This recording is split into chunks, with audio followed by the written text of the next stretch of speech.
मतदार याद्यांमध्ये घोळा विरोधात विरोधकांनी सत्याचा मोर्चा काढत शक्ती प्रदर्शन केलं।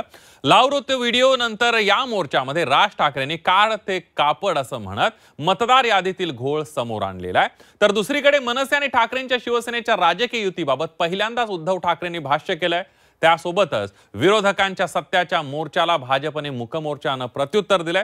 या संदर्भातील सविस्तर रिपोर्ट आपण पाहणार आहोत। यासह राज्यभरातील इतरही महत्त्वाच्या बातम्यांचा सविस्तर आढावा स्टोरी ऑफ द डे या खास बुलेटिन मध्ये आपण घेणार आहोत। सुरुवात करूया विरोधकांच्या सत्याच्या मोर्चापासून। मनसे अध्यक्ष राज ठाकरे त्यांच्या सभेत नेहमीच व्हिडिओ दाखवत विरोधकांवर टीका करायचे। त्यांची लाव रे तो व्हिडिओची स्टाईल सर्वश्रुत आहे। मात्र आज झालेल्या सत्याच्या मोर्चामधून राज ठाकरेंनी काढ रे ते कापडच्या माध्यमातून मतदार यादीतील घोळाचे थेट पुरावेच दिलेत। तसंच दुबार मतदारांना बदलून काढण्याची भाषा देखील दोन्ही ठाकरेंनी केली आहे। पाहूया। मी आज तुमच्यासाठी पुरावा देखील आणलाय या सगळ्या दुबार मतदारांचा। दुबार तिबार नाव जे असतील त्याच्याकरता भाजपचे ऑब्जेक्शन आहे। हे दुबार तिबार वाले जर आले तिथेच फोडून काढायचे की मत चोर जिकडे दिसेल तिथल्या तिथे त्याला फटकावला पाहिजेच। लोकशाही मार्गाने फटकवा। राज ठाकरेंनी सत्याच्या मोर्चामधून मतदार याद्यांमधील घोळाचा पर्दाफाश केलाय। राज ठाकरेंनी जाहीर सभेत दुबार मतदार यादींचा पाढा वाचत या याद्यांचा डोंगर उघड केलाय। मतदार यादीत घोळ असल्याचा आरोप राज ठाकरेंसह महाविकास आघाडीच्या नेत्यांनी सातत्याने केला। दरम्यान सत्ताधाऱ्यांनी पुरावे मागितले। राज ठाकरेंनी सत्याच्या मोर्चात दुबार मतदार याद्यांची थप्पीच सत्ताधाऱ्यांना दाखवली। राज ठाकरेंनी दुबार मतदारांचा पाढा वाचला।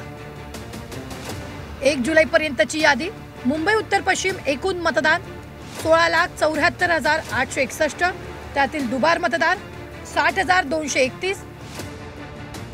मुंबई उत्तर पूर्व मध्ये एकूण मतदार 15,90,710, त्यातले दुबार मतदार 92,983।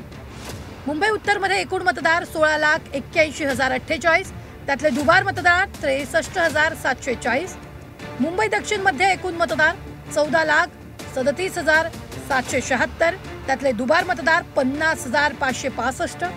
दक्षिण मुंबईत एकूण मतदार 15,15,993, त्यातले दुबार मतदार 55,205।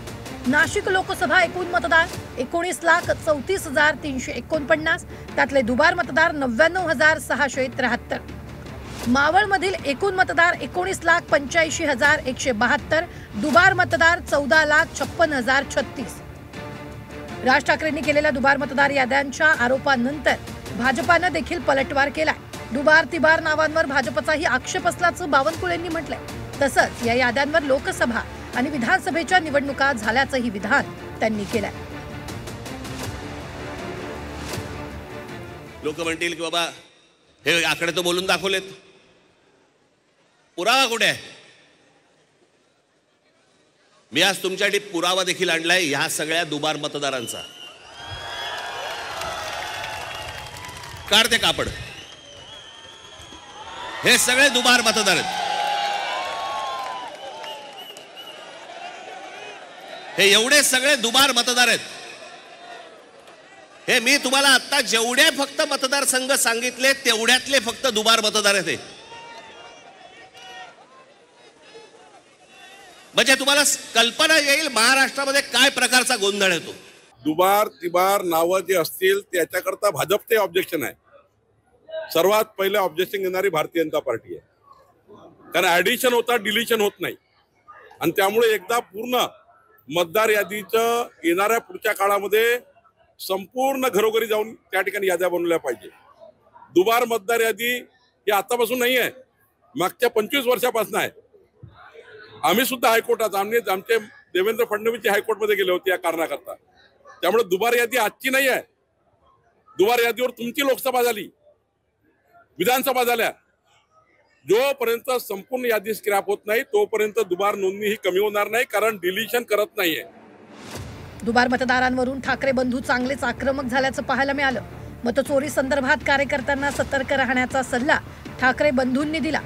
तसंच दुबार मतदार दिसल्यास फोडून काढा असा इशारा देखील ठाकरे बंधूंकडून देण्यात आला।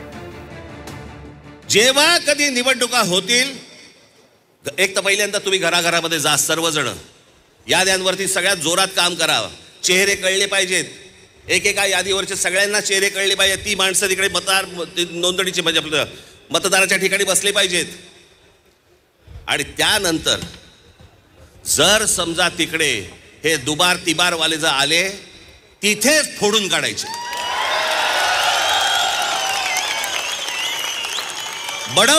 बडवायचे आणि मग पोलिसांच्या हातात द्यायचे. त्याशिवाय हे वटणीवरती येणार नाही. त्याशिवाय हा महाराष्ट्रामधला जो चाललेला कारभार आहे हा वटणीवरती येणार नाही. हे जे काय चाललेलं आहे हे नुसतं आम्ही येतोय, राज काहीतरी करतोय, मी काहीतरी करतोय, पवार साहेबांची राष्ट्रवादी आणि त्यांचे सगळे नेते करतायत, शेका पक्ष करते, काँग्रेस करते, एवढ्या पुरतं नाहीये. आजपासून तुम्ही सगळ्यांनी आणि प्रत्येक राज्यातल्या प्रत्येक नागरिकांनी ही जबाबदारी घेतली पाहिजे की मत चोर जिकडे दिसेल तिथल्या तिथे त्याला फटकावला पाहिजेच. लोकशाही मार्गाने फटकवा. सत्याच्या मोर्चामधून राज ठाकरेंनी दिल्लीश्वरांना इशारा दिला. मतदार याद्यांमधील घोळावरूनही राज ठाकरेंनी निवडणूक आयोगाला सुनावला. आधी मतदार याद्या साफ करा, तसंच निवडणूक घेण्याची घाई कशाला, असा सवालही त्यांनी उपस्थित केला. साधी गोष्ट आहे, मतदार याद्या साफ करा आणि मतदार याद्या साफ केल्यानंतर त्या पूर्ण पारदर्शक केल्यावरती मग जेव्हा निवडणुका होतील त्याच्यानंतर यश कोणाचं अपयश कोणाचं सगळ्या गोष्टी मान्य. पण सगळं लपून छपून जे चालू आहे ते कशासाठी? सत्याच्या मोर्चातून राज ठाकरेंनी मतदार यादीतील घोळ समोर आणला.